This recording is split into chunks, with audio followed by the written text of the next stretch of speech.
समष्टि अर्थशास्त्र की संकल्पनाएं। समष्टि अर्थशास्त्र की क्या क्या संकल्पनाएं हैं उसके बारे में आगे जानेंगे। पहला संकल्पनाएं है स्टॉक एवं प्रवाह। किसी भी स्टॉक या भंडार को किसी समय बिंदु पर मापा जाता है।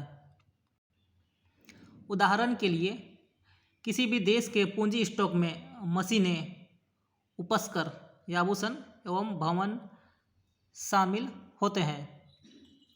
जैसे कि देखते हैं कि मशीनें और ये आभूषण एवं महल जो इस संकल्पना समष्टि अर्थशास्त्र की संकल्पना में शामिल हैं।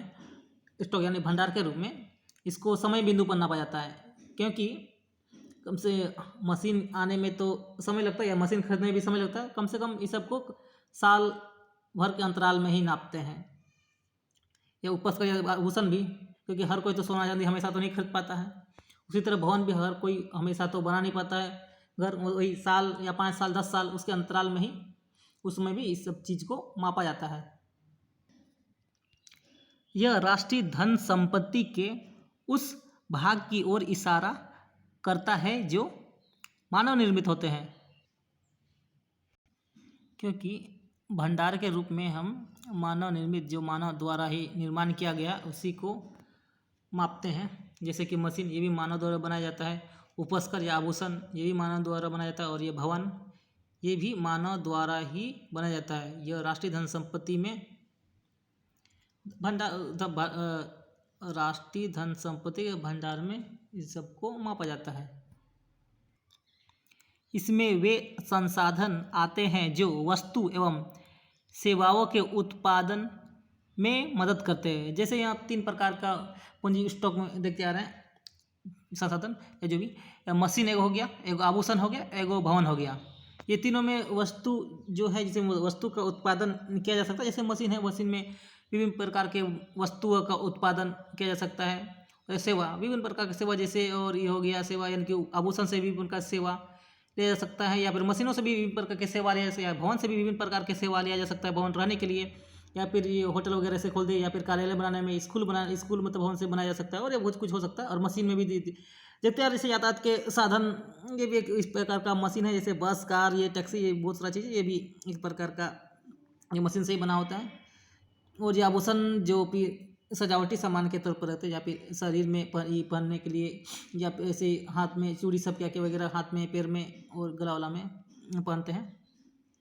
और मशीन तो जानते ही हैं, साधन बहुत प्रकार का मशीन हमारे लिए उपयोगी है, जो कि घंटों का काम हमारे लिए मिनटों में कर देता है। प्रवाह के बारे में जानते हैं। प्रवाह किसी समय अंतराल के संदर्भ में मापे जाते हैं। जैसा कि किसी भी फर्म का उत्पादन प्रतिदिन या प्रति माह के आधार पर मापा जा सकता है। किसी समय आयाम के बिना उत्पादन अस्पष्ट रहेगा। जो प्रवाह जो होता है, जैसे किसी फर्म में कोई वस्तु का उत्पादन कर रहे हैं, तो वह कितना उत्पादन कर वो हम लोग को पता ठीक से नहीं चलेगा।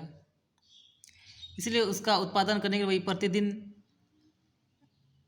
उस वस्तु को मापते हैं। मान लेते हैं कोई वस्त्र का उत्पादन कर रहे हैं, तो मान लेते हैं कोई फैक्ट्री में एक दिन में 1000 वस्तु का उत्पादन कर रहे हैं।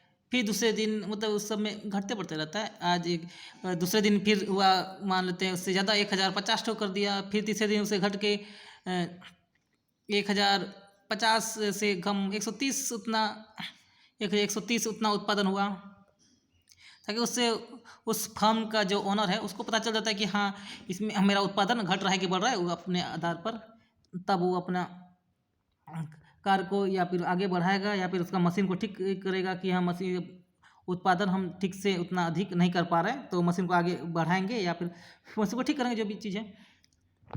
या फिर महीना के आधार पर ही पता लगा सकता है कि एक महीना में मान लेते हैं 4 लाख या 10 लाख वस्तु का उत्पादन करता है। फिर अगले और माह उससे अधिक उत्पादन किया, तो वो अपने पता चले कि हाँ, मेरा इंक्रीज हो, या फिर सामान मेरा उतना अधिक बन रहा है और उसका बिक्री भी अधिक हो रहा है। मतलब इससे ये पता चल जाता है, ये प्रवाह से हम लोग को ये पता चल जाता है कि कोई भी वस्तु का उत्पादन कितना हो रहा है और कितना नहीं हो रहा है, या कितना कम हो रहा है, या कितना अधिक हो रहा है। ये था समष्टि अर्थशास्त्र की संकल्पना का पहला संकल्पना स्टॉक एवं प्रवाह के बारे में।